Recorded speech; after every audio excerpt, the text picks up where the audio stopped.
Hello दोस्तों, welcome to VK study point में आपका स्वागत है। मैं मिर्चंद एक बार फिर आपके लिए क्वेश्चन की सीरीज लेकर के आया हूं, जिसका मैं बता रहा था कि सामान्य विज्ञान का बार बार पूछे जाने वाले प्रश्न, जिसमें हम आपको बताते कि 500 क्वेश्चन का सीरीज लाएंगे।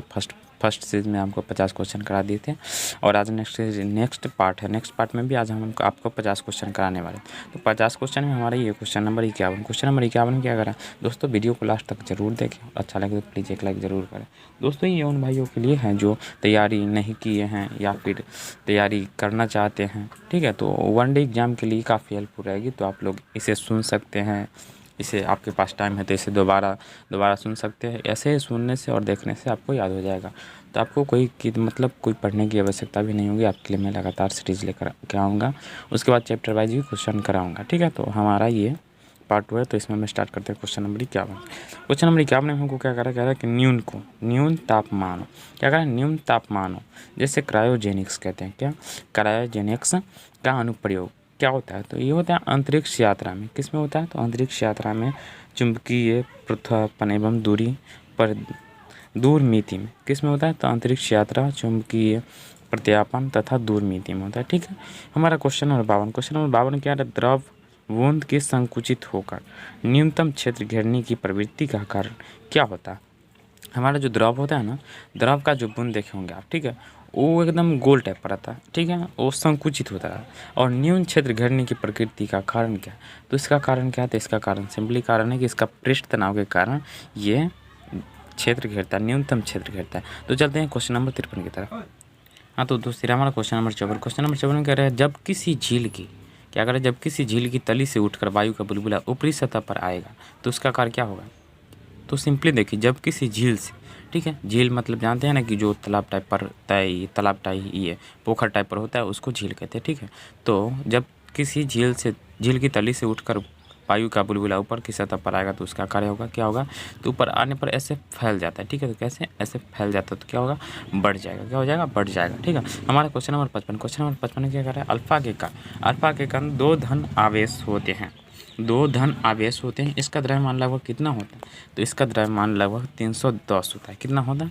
310 होता है, ठीक है। अब क्वेश्चन नंबर 56 में क्या कर रहा है कि केल्विन मात्रक में मानव शरीर का सामान्य तापमान है। केल्विन मात्रक के मानव शरीर में सामान्य तापमान है। तो हीलियम के एक परमाणु के 1 मिनट है। हाँ, तो दोस्तों नंबरिंग में मिस्टेक हुआ था, नंबरिंग से कोई मतलब नहीं। हम क्वेश्चन देखते हैं। निम्न तापीय इंजनों का अनुप्रयोग होता है रॉकेट प्रौद्योगिकी में। किसमें? रॉकेट प्रौद्योगिकी में, ठीक है। बात करते हैं क्वेश्चन नंबर 57 की। तो इसमें क्या है? निर्वात में प्रकाश की चाल कितनी होती है? तो 3 × 10⁸ मीटर। कितना होता है? 3 × 10⁸ मीटर पर सेकेंड, ठीक है, 10⁸ मीटर पर सेकेंड। बात करते हैं एक खगोलीय मात्रक की, ठीक है। तो एक खगोलीय मात्रक की औसत दूरी लगभग कितनी होती है? तो पृथ्वी और सूर्य के बीच की दूरी को एक खगोलीय की औसत दूरी कहते हैं। क्या कहते हैं? तो एक खगोलीय औसत दूरी कहते हैं, ठीक है।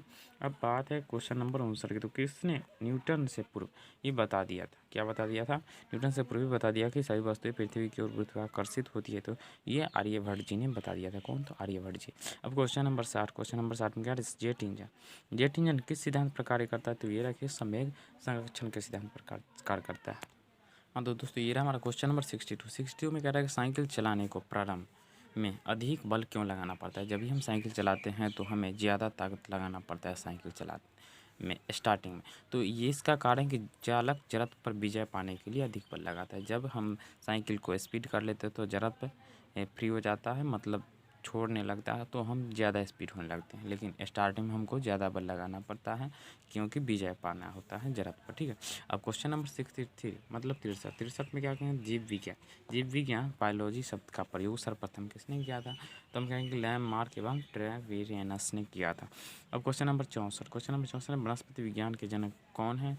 तो वनस्पति जी के विज्ञान के जनक थियोफ्रेटस है। कौन? थियोफ्रेटस है। अब बात करते हैं क्वेश्चन नंबर 65 चिकित्सा शास्त्र का जनक किसे माना जाता है? तो हिप्पोक्रेटस को क्या कहते हैं? हिप्पोक्रेटस को चिकित्सा शास्त्र का जनक कहा जाता है। अब बात करते हैं पुष्पों के अध्ययन को क्या कहा जाता है? तो पुष्पों के अध्ययन को एंथोलॉजी कहा जाता है।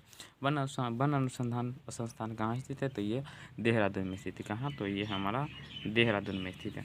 अब क्वेश्चन है भारतीय वनस्पति, क्या कहता है? भारतीय वनस्पति सर्वेक्षण का मुख्यालय कहाँ स्थित है? तो भारतीय वनस्पतिक सर्वेक्षण का मुख्यालय हमारा कोलकाता में स्थित है। ठीक है, कोलकाता में। अब क्या करें? किसे बरईके, क्या कहते हैं? किसे बरईके का पितामह कहा जाता है? किसे बरईके का पितामह कहा जाता है? बरगीकी, क्या कहेंगे? बरगीकी का पितामह कहा जाता है। हम इसको यहाँ पर लिख देते हैं, इसको कहेंगे बरगीकी। ठीक है, बरगीकी। किसे वर्गीकी का पितामह कहा जाता है? तो कार्ल वॉन लिनियस को। ठीक, वर्गीकी की आधारीय इकाई क्या? तो ये स्पेसीज, क्या है? स्पेसीज। और बात करते जीवाणु की खोज सर्वप्रथम किसने की थी? तो लीवेनहॉक ने जीवाणु की खोज सर्वप्रथम की थी। और वास्तविक केंद्रक किसमें अनुपस्थित होता है? तो वास्तविक केंद्रक जीवाणुओं में अनुपस्थित होता है। किसमें अनुपस्थित होता है? जीवाणुओं में अनुपस्थित होता है। भोजन की विषाक्तता उत्पन्न होती है। अगर हम बात करें भोजन की विषाक्तता, क्या कहता है? विषाक्तता कहाँ उत्पन्न होती है? तो क्लोरोस्ट्रीडियम बेटिलिनम द्वारा। किसके द्वारा? था क्लोरोस्ट्रीडियम बेटुलिनम द्वारा। ठीक है। अब क्वेश्चन नंबर 74, इसमें क्या है? नाइट्रोजन के स्थिरीकरण। नाइट्रोजन के स्थिरीकरण में कौन सी फसल सहायक होती है? तो फली, जिसको हम बीन्स कहते हैं। क्या कहते हैं? बीन्स। यहाँ देखिए क्वेश्चन को, नाइट्रोजन के स्थिरीकरण, ठीक है, स्थिरीकरण में कौन सी फसल सहायक होती है? तो फली, जिसको बीन्स कहते हैं। ठीक है। अब क्वेश्चन नंबर 75, इसमें क्या रहा है? कौन सी बीमारी जीवाणु के द्वारा होती है? तो कुष्ठ बीमारी जीवाणु के द्वारा होती है। ठीक है। क्वेश्चन नंबर 76, सूक्ष्म जीवाणु युक्त पदार्थ का शीतलीकरण एक प्रक्रिया है जिसका कार्य जीवाणु के निष्क्रिय करना है। क्या करना है? जीवाणु को निष्क्रिय। क्या है? तो सूक्ष्म जीवाणु युक्त पदार्थ का एक शीतलीकरण है। क्या है? शीतलीकरण एक प्रक्रिया। शीतलीकरण क्या है? शीतलीकरण एक प्रक्रिया है जिसका कार्य होता है जीवाणुओं को निष्क्रिय करना। क्या होता है? जीवाणुओं को निष्क्रिय करना। सब क्वेश्चन नंबर 77, दूध के दही के रूप में जमने का कारण लैक्टोबैसिलस। क्या है? लैक्टोबैसिलस। ये बैक्टीरिया होता है जिसे जीवाणु कहते हैं। ठीक है। और वृक्षों के छालों पर उगने वाले कवकों को क्या कहते हैं? तो कार्टिकोल्स कहते हैं। क्या कहते हैं? कार्टिकोल्स। कौन खुजली के रोग स्कैबिज का कारण है? तो कवक। की जो खुजली होता है ना, खुजली, स्कैबिज जिसको कहते हैं, उसका कारण कवक। ठीक है, उसका कारण कवक। लाइकेन किन दो वर्ग के पौधों से मिलकर बने होते हैं? तो लाइकेन की बात करें तो लाइकेन किन दो वर्ग के पौधों से मिलकर बने होते हैं? तो कवक और शैवाल। किससे? कवक और शैवाल से। ठीक है, कवक और शैवाल से। अब लाइकेन की बात करें तो लाइकेन किसका सूचक होता है? तो लाइकेन वायु प्रदूषण के होता है। किसका? अगर लाइकेन की बात करें तो लाइकेन किसका सूचक होता है? तो वायु प्रदूषण के सूचक होते हैं। क्वेश्चन नंबर 82, जड़ के स्थान पर मूलाघास जड़ के स्थान पर मूलाघास किस में पाया जाता है? तो मूलाभास ठीक है, मूलाभास किस में पाया जाता है? इसको साफ साफ लिख देता हूँ, मूलाभास इसमें पाया जाता है ब्रायोफाइट्स में। ठीक है। अब सबसे अधिक क्रोमोजोम किस में पाए जाते हैं? तो टेरिडोफाइटा में पाए जाते हैं। ठीक है। कौन सा एक जीवित जीवाश्म है? तो साइकस एक जीवित जीवाश्म है। अगर जीवित जीवाश्म की बात करें तो हमारा साइकस हो जाएगा। क्या हो जाएगा? साइकस, जीवित जीवाश्म। श्वसन मूल के किस पौधे में पाई जाती है? तो श्वसन की बात करें तो श्वसन मूल के किस पौधे में पाई जाती है? तो जुसिया में पाई जाती है। साबूदाना किससे प्राप्त होता है? साबूदाना साइकस से प्राप्त होता है। श्वसन की बात करें तो श्वसन मूल के किस पौधे में पाई जाती है? और पाई जाती है तो ये तो रिपीट हो गया, ये नहीं होगा। कौन एक जड़ नहीं है? ठीक है, ये रिपीटेड क्वेश्चन, ये नहीं होगा। तो कौन एक जड़ नहीं है? तो आलू हमारा क्या होता है? आलू हमारा तना होता है। क्या होता है? तना होता है। ये हमारा जड़ नहीं है। ठीक है। स्तंभ मूल की बात करें तो स्तंभ मूल होती है तो अपस्थनिक जड़ें। क्या होती है? अपस्थनिक जड़ें होती है। स्तंभ मूल क्या होती है? अपस्थनिक जड़ें। अब क्वेश्चन नंबर 89, जड़ें किस भाग से विकसित होती है? तो ये हमारे मूलांकुर से। जब भी हम कोई पौधे रोपते हैं ना तो उसमें पहले मूलांकुर होता है, उसके बाद जड़ें विकसित होती हैं और तब जा कर के पौधा बढ़ता है। गाजर एक प्रकार से क्या है? तो गाजर एक प्रकार से जड़ है। क्या है? जड़ है। जड़ें किस भाग में विकसित होती है? ये देखिए क्वेश्चन नंबर ये भी नहीं, ठीक है। हल्दी के पौधे का खाने योग्य हिस्सा कौन सा होता है? अगर कहें कि हल्दी के पौधे का खाने योग्य हिस्सा कौन सा होता है तो प्रकंद। क्या होता है? प्रकंद। क्या होता है? प्रकंद। जब भी हम हल्दी की खाने योग्य के हिस्से की बात करें तो हमारा कौन सा हो जाएगा? ऑप्शन नंबर प्रकंद हो जाएगा, ठीक है। प्याज किसका परिवर्तित रूप है? तो प्याज तने का परिवर्तित रूप है, ठीक है। प्याज तने का परिवर्तित रूप है। अब घरों में विद्युत की पूर्ति 220 वोल्ट प्रदर्शित करती है, ये क्या? ठीक है, इसका मतलब क्या? तो ये जो है ना औसत वोल्टेज प्रदर्शित करती है। क्या करती है कि औसत जो वोल्टेज है हमारा 220 वोल्ट है। क्या है?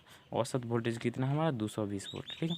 अब परमाणु के नाभिक में होते हैं, तो परमाणु के नाभिक में आपको पता है कि प्रोटॉन और क्या होते हैं? न्यूट्रॉन होते हैं। क्या होते हैं? प्रोटॉन और न्यूट्रॉन।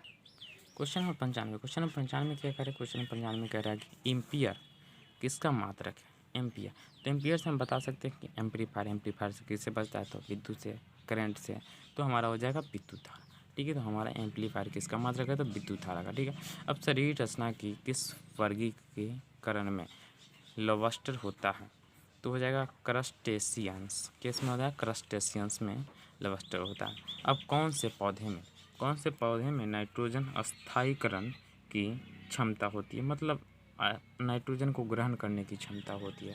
तो हम कहेंगे कि चना एवं अन्य दलहन पौधे में नाइट्रोजन को अस्थायी मतलब ग्रहण करने की क्षमता होती है। क्वेश्चन नंबर 98 कह रहा है विद्युत परिपथ में फ्यूज का कार्य होता है? तो विद्युत परिपथ की रक्षा करना। अगर हम कहें कि विद्युत परिपथ की रक्षा कौन करता है? तो फ्यूज। क्या कहेंगे? फ्यूज। विद्युत परिपथ की रक्षा कौन करता है? तो फ्यूज, ठीक है। अब बात है प्रस्रवित रंग मनुष्य के द्वारा नहीं सुनी जा सकती है। प्रस्रवित रंग क्या होती है? तो प्रस्रवित रंग मनुष्य के द्वारा नहीं सुनी जा सकती। और प्रस्रवित रंग कितनी होती हैं? तो 20,000 हर्ट्ज से ज़्यादा होती है। कितनी होती है? तो ये होती हैं 20,000 हर्ट्ज से ज़्यादा, ठीक है। और श्रव्यत रंग कितनी होती है? तो 20 से 20,000 हर्ट्ज तक, ठीक है। 20,000 हर्ट्ज तक, 20,000 हर्ट्ज तक प्रस्रवित रंग होती है और इस श्रव्य रंग होती है, ठीक है। और प्रस्रवित रंग 20,000 हर्ट्ज से अधिक होती है। कितनी होती है? अधिक होती है, ठीक है। इसको चमगादड़ और सुन सकता। और आगे क्वेश्चन कि भू स्थिर उपग्रह, ठीक है। भू स्थिर उपग्रह का आवर्तकाल कितना होता है? तो भू स्थिर उपग्रह का आवर्तकाल 24 घंटे का होता है। कितना? 24 घंटे का। तो दोस्तों ये रहा हमारा नेक्स्ट पार्ट कंप्लीट हो गया। इसमें आपको हम 50 क्वेश्चन कराए, ठीक है। तो नेक्स्ट पार्ट लेकर के जल्दी आएंगे। तो आप लोगों को अगर अच्छा लगा तो एक लाइक ज़रूर करें और अपने दोस्तों में शेयर करना ना भूलें। हमारे चैनल को सब्सक्राइब नहीं किया तो सब्सक्राइब कर लें और बेल आइकन को दबाना ना भूलें ताकि अगली आने वाली वीडियो की नोटिफिकेशन आपको मिलती रहे। जय हिंद, जय भारत।